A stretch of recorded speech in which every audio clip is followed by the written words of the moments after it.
Aquí la Casa Blanca, vamos tarde hoy, vamos un minuto tarde, y me sabe mal, porque quieras que no, hoy tenemos un invitado suizo y hay que estar aquí en punto, precisión suiza. Así que aquí desde la Casa Blanca, como veis, estamos ya a tope, ¿eh? Ya tenemos recursos aquí en el estudio Charleta by Hermida, fijaros, silla de gamer de mi hijo, Bayerich. Luego tenemos aquí una pantalla gamer, aquí la postal, donde vamos a ir de vacaciones en octubre todos. Todo pagado. Mira, aquí los chicos de Solo Bici. Los chicos de Solo Bici se pasean por aquí, yo creo que para pipear un poco, para pillar algo de la entrevista del invitado que vamos a tener hoy. Mira, David Acedo, hombre, ¿qué pasa? Tú lo que estás buscando es la segunda entrevista, que te veo venir. Escucha, voy a invitar a la persona de hoy. A ver, ¿dónde lo tenemos? Por aquí. Es que hay que buscarlo bien. Porque no os creáis que es fácil dar con él. El tío es un tío ocupado y aquí lo tenemos. Nino Schurter, el gran Nino Schurter. Se me oye bien, ¿eh? Por eso, ¿se me oye bien? Hello. Hello, amigo. Hello. How are you? Good, and you? Hey, Nice to chat with you. What's going on? You in Switzerland with such a good weather? And here in Spain, look at this. I have to be inside home because it's snowing outside. Yeah, I saw your story. It's crazy. Now we have beautiful weather.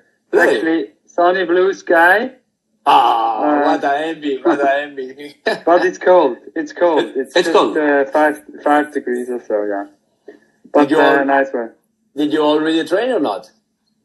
I trained this morning, yeah, but I reduced training now a little bit since yesterday. We know Olympics got postponed, and we don't really know when next races are. So I'm going to do 2 easy weeks, and then I start to build up from new when we hopefully know is there an end somewhere of this really bad situation. That was one. That was the couple of questions I wanted to ask you. First, it's how is everything in Switzerland? Do you have a complete confinement or a quarantine like in Spain, or just a soft one that you can do some activities, fresh air and stuff like this? Because for me, look at me, we have a completely quarantine. I did start even to make some work as a journalist. Imagine yourself. I have to recite. It's actually nice to see you doing this journalist job now, because I think you have a big talent in this work. So the situation is really bad. We have a lot of cases here. It's also like almost a complete lockdown. So all restaurants, all bars are closed. Just grocery shops are open. And you should just go out for really important stuff, like those that still are working, or if you need to go and buy some grocery stuff. But we are still able to go and train outside as long you don't meet up with other people. So I'm still training outside, for sure, trying to avoid any danger, not going to do risky stuff. Some technical trades, some technical, some jumps.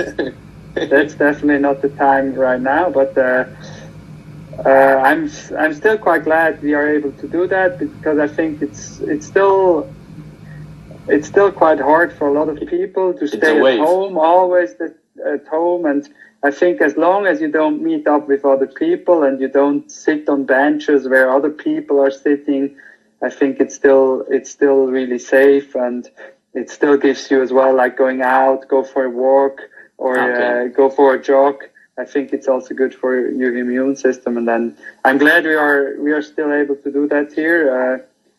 But I'm as well, for sure, in big cities, you can imagine like Madrid or Barcelona, it isn't possible to actually go out and not meet other people. You know, that's probably are a bit fortunate if you are staying a bit on a more countryside. You know, for Spanish, well, actually for the whole world, because humans, we are made for being with other humans. You know, it's actually sometimes with the technology we forget to interact with other people. And now that we are in this kind of quarantine, especially people in Spain, that we like to touch each other, to hug each other, kiss each other. So it's getting a tough times. So, but you know, like, to see maybe the positive side as well. Like, we have to get on distance now, but what I feel, or what I'm recognizing now, even if we have to take more distance to all of each other, like over like social media or over the phones, a lot of people are getting actually closer to each other. Like, just like in the street where I live, I had now in the past days that many contact with all my neighbors that I never had before, because everybody's asking, can we help somehow? We go buy some groceries. Can we also buy something with you guys that you don't have to go out? And it's actually, I think somehow we get, even if we have to get on distance, we get somehow closer.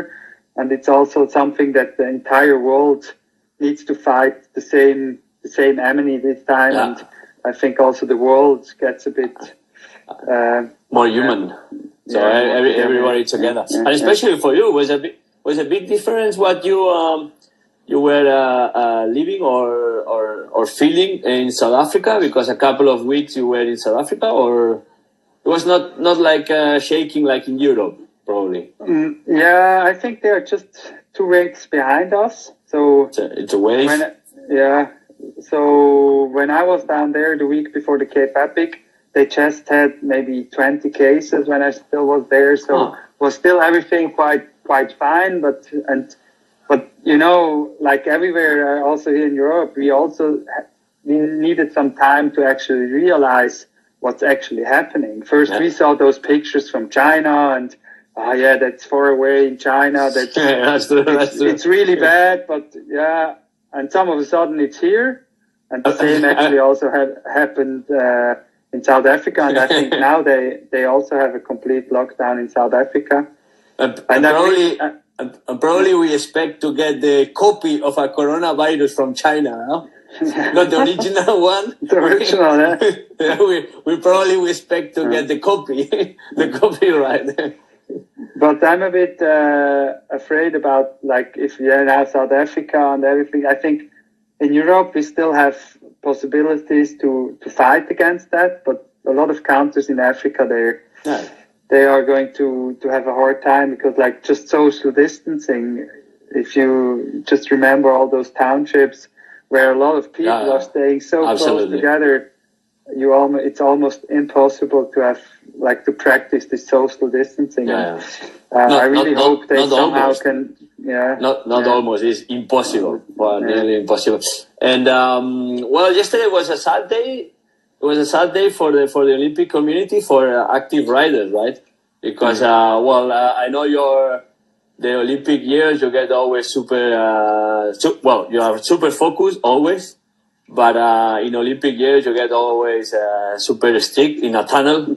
And yesterday the last month it was kind of a up and down for everybody, probably even for you, because you didn't know exactly the future. And then yesterday was a sad day, or for you? On one side, it's for sure a sad day. It's always bad. You have a big dream. You're working hard towards a dream, and then all of a sudden you don't know if it's going to happen.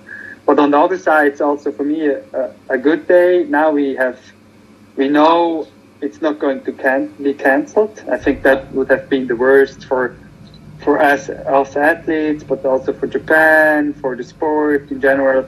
So on one side, I'm also really happy that they are thinking about postponing it and not cancelling it.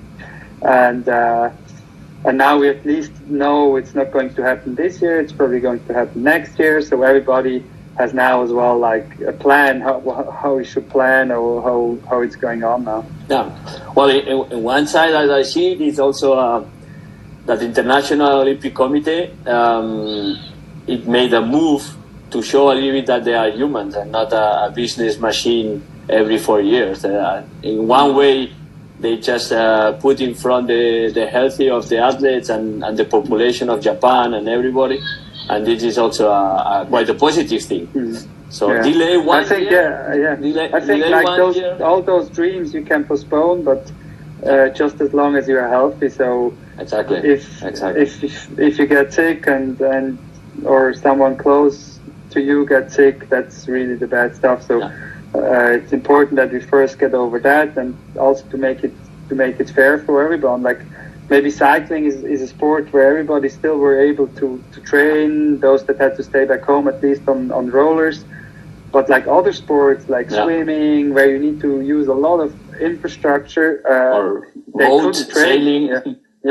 So they couldn't train now for the past weeks, and how you want to do fair games if nobody or some of them can still train, some not, and then that's so.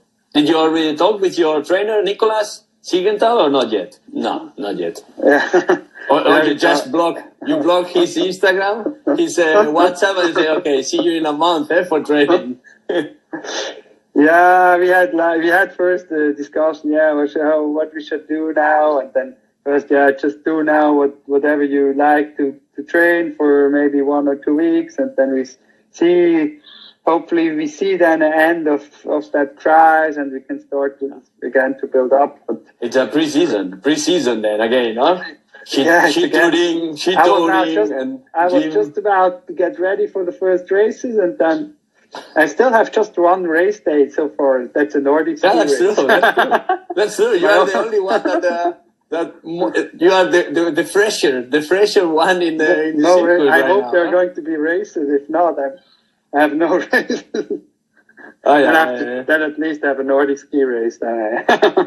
Listen, yesterday when I announced that the Charleta, you know what means Charleta? Charleta is like a small chat, friendly chat with in Spanish. You know, the Charleta is the word we use for this. Okay. And then when I announced, look at this, it's tons and tons of questions.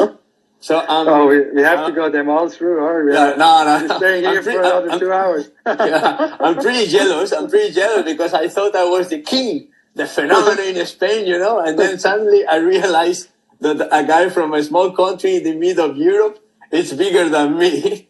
But you're still. I think you're still the.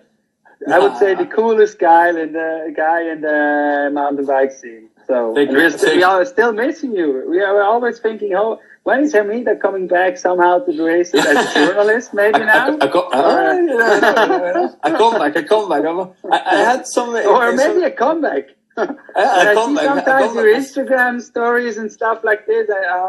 He's probably working on a comeback. Hey, comeback is good. I don't think so. In a comeback, especially following the last 3 seasons since I started, and then I saw a lot of improve and a lot of news in the sport. It changed a lot since I started mountain biking, obviously.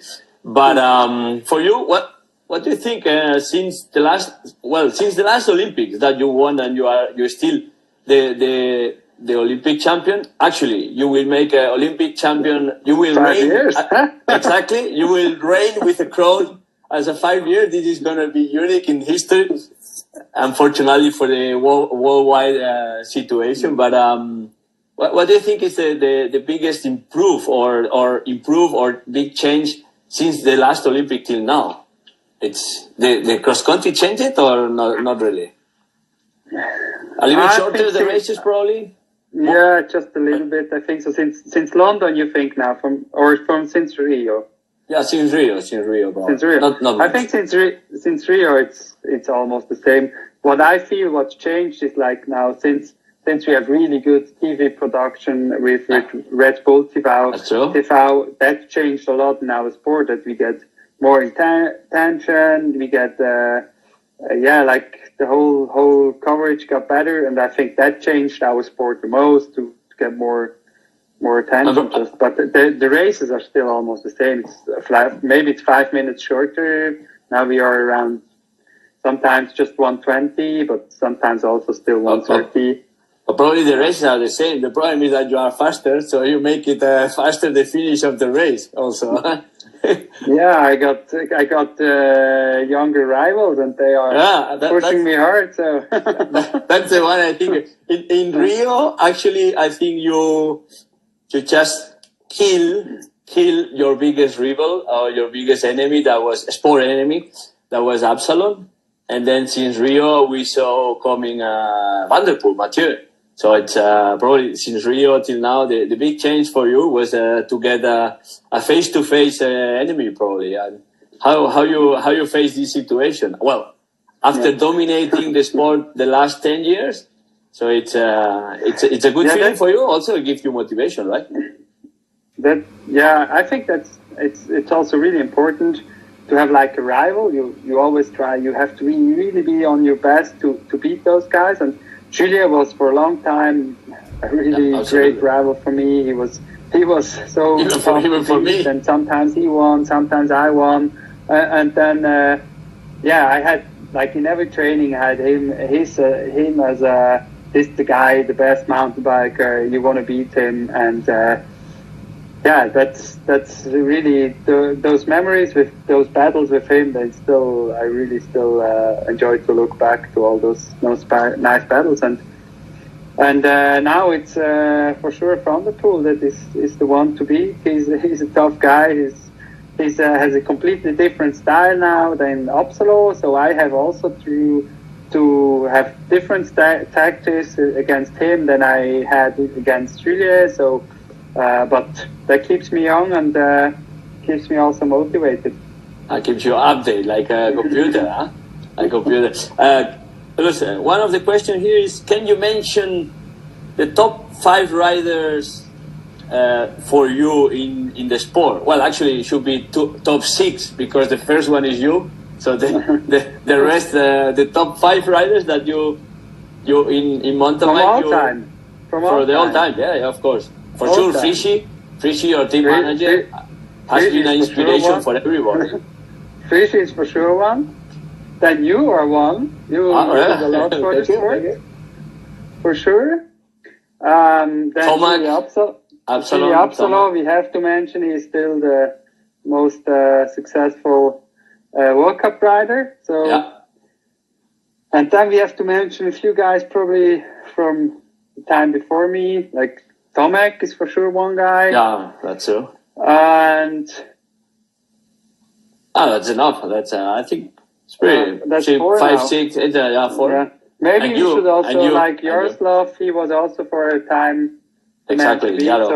So Jaro is also one we need to He was dominating also in 2011, 10, 11. In 11 he was unbeatable. I think he won almost everything. So in Champery, I remember this. And then one question here is also, what was your hardest race to win or to focus, or probably the World Championships at home?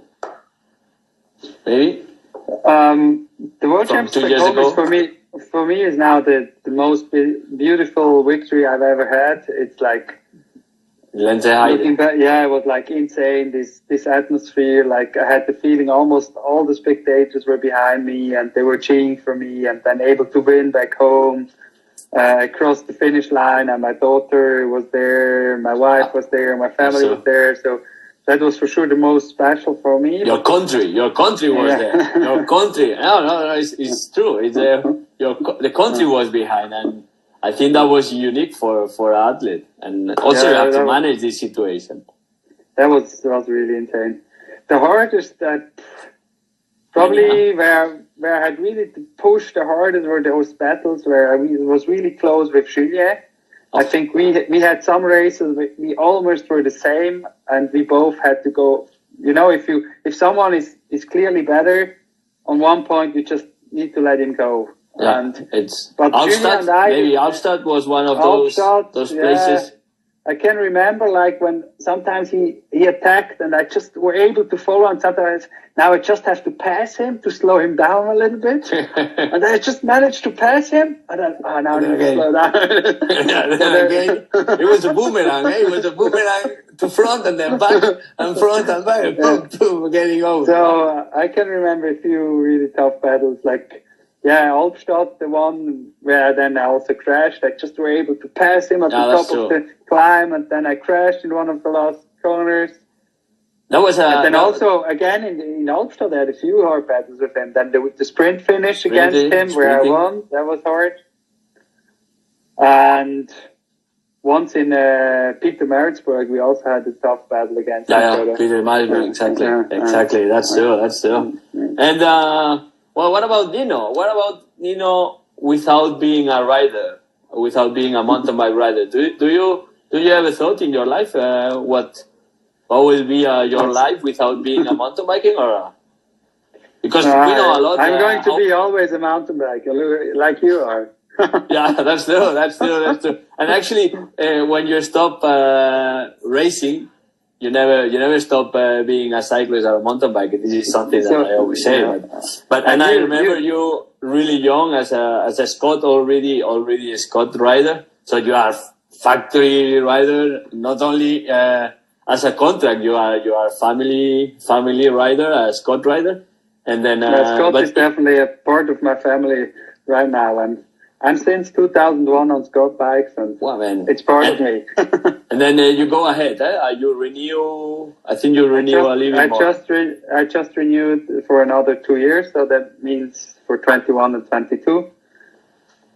Yeah. And then after some enduro races or some e-bikes like me, or what's a bit of all. I think a bit of everything. Like try new stuff, do maybe races I never did before. That's true. What race? Well, obviously you won a lot of cross country races, and even the biggest marathon races that we can consider in Earth, that it's the Cape Epic.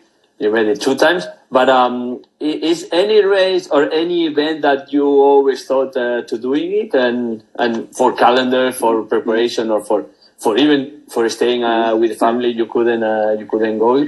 I think there are really few really great races I still didn't have the chance to take part. Like in marathon, for sure, I want to one day do a bit more, like maybe do a Brazil ride or a BC ride, stuff like this, or then also in enduro, maybe Trans-Provence, something like this. Something different.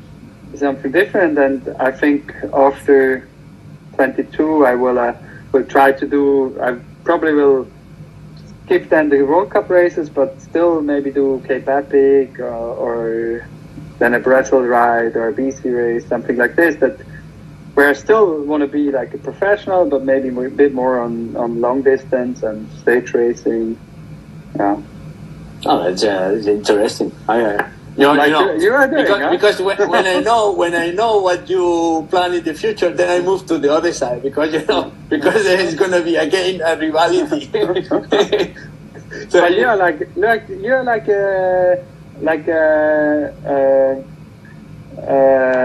a guy I'm looking up how you have to do it when you're retiring, and I think you did it quite well so far. You're still somehow a professional, somehow not. Yeah. That's absolutely the new how you call it, the new tool in the sport, that it's ambassador. So I'm really lucky to be with Merida, still with Merida as ambassador. And then as you said, I started mountain biking because I just like mountain biking. I didn't. And you still do, or? Yeah, exactly. I didn't thought that when I was a kid to win or to be in the Olympics or something like this. So I just like it, mountain biking. And then now it's like being a kid again, with 41 years old. But it's like being a kid, and I go biking, and I try to jump a border or a chair, or I try to do some things that when I was a kid. So in one way, this is the funny thing of stop my career and then doing as ambassador. Of course, there are a lot of serious work behind also that people don't see it, because as ambassador you test material and you do feedbacks and media and things like this. But I hope you still a lot racing, because it's a show, is something really really cool to see you racing with your style, your jumps, your what everything you bring to the sport. That's for sure. But in case you stop, the day you will stop, don't be scared, because there is a lot of mountain biking after you stop racing in the top level. So You don't have to be nervous. Thank you. I think the key is just to enjoy it as long as you really enjoy it, and then if the time is over, then I think you need to move on. But listen, I think also one thing. I think the only thing is scaring you in the last days is the races in online cycling in Swift. Is that true or not? That's hard work, yeah. But I saw you the other day. The other day, you were also there, right? Yeah. I was there, but I was looking the show from behind. You know, the hardest was like twice my power meter got somehow disconnected, and I saw the group going, and I'm pedaling still, and it's still hard, but my power meter shows 0, and I just dropped out of the group. It was like, I have a mechanical, please wait a minute. Yeah, exactly. I was on the back watching the show, and I thought, Mama, this is incredible. After suffering the whole day in a real life, he has to suffer also online. But it was funny. It was funny. It was quite a lot of pro riders from Movistar and people from Andorra, living in Andorra. Then it was Espargaro, that you know Espargaro, Aleix Espargaro from MotoGP, and then some friends, some Spanish. The Spanish, we are specialists right now in the... You're a guy, a specialist on the Of course. Yeah, I saw. There's a lot of... Already 15 days at home, so now they are full trainers. And I'm just going to do another ride on Sunday morning on 9:30. There's like some kind of a charity ride for the Italian hospital in Bergamo, and I'm going to join this ride. So 9:30. Come on, make a publicity. Take a. I will. I will post it on Instagram. Yeah. On Sunday. 9 something? Sunday or Saturday. I'm not 100% sure now. So just check on my Instagram, and then it's going to be a charity event. So somehow a charity event. I don't know. I just got the information just an hour ago, and I just joined how to found some money for the hospital in Bergamo, where they really have a lot of cases, and Yeah, thanks a lot. I know that you are also involved in a lot of charities activity, right? In Switzerland and things like this. Can be?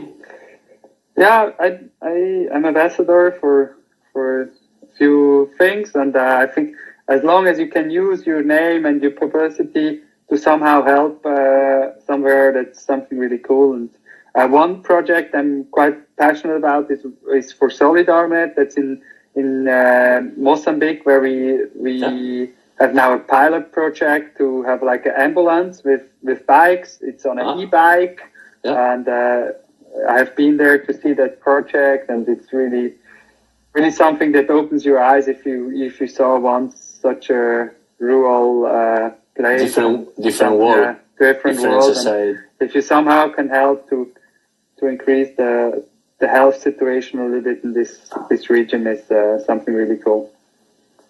Thank you, amigo. Thank you. That's a good thing.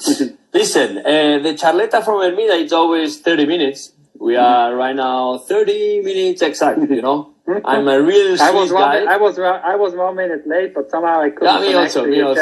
So we can extend 1 minute. So I learned a lot when I was racing for the Scott team. The same Scott as you, but early times. And then I learned a lot in Switzerland to be Swiss precise. So Swiss precision, free. And I don't want to take you much more time from your family, because we know you travel a lot, and all the top riders, they travel a lot. And then, now is a period of rest, stay at home, but also to profit, to be with your family. I know you are a really family guy, really puppy. So enjoy the family, take it as a rest.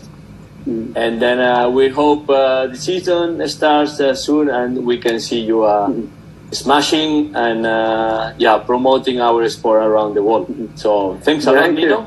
Thank you, Hermida, for the nice chat. It's always nice to meet up with you, even if it's this time just over the internet, but it was great to chat with you. And thanks to everybody that was listening. I hope we can soon go back to racing, and you guys can join soon us again at the races. And thanks for listening, and stay healthy and take care about all of your... Stay at home. Stay at home, right? Stay at home and follow, please, all the restrictions. It's the only way how we can get out of this situation as quick as possible. Perfect. Next appointment is going to be in your social media on Saturday, probably online for charity. Yeah. So we see you soon, amigo. Thanks a lot. Hey, all the best. Food and whatever. And then see you. Thank you. Chao, amigo. Chao, chao. Chao. Bueno, pues así ha sido la historia. Ha sido 30 minutos de clase de inglés con algunos toques de ciclismo para aprender con Nino Schurter. Toca repetirlo, ya sabéis. 24 horas en el Instagram va a estar colgado, así que ya podéis empezar a coger el Google Translator y empezar a pensar qué es lo que ha dicho Nino. Ha dicho cosas muy interesantes, es un tío muy, muy interesante y es un fenómeno. Ya sabéis que a mí me encantan los corredores suizos porque es un auténtico fenómeno. Así que, amiguetes, Charleta con Hermida. Mañana tenemos a un grande del motor también. Tenemos a Gerard Farrés con su buggy. Bueno, no sé si lo podrá sacar. Se lo preguntaremos. Así que mañana, Charleta con Hermida. Nos vemos. Chao. Fijaos que sí, ya soy youtuber aquí. Toda la postal detrás. Pantalla de gamer. Buah, estoy súper crecido ya. Nos vemos pronto. Apa, adeu, a entretener, venga.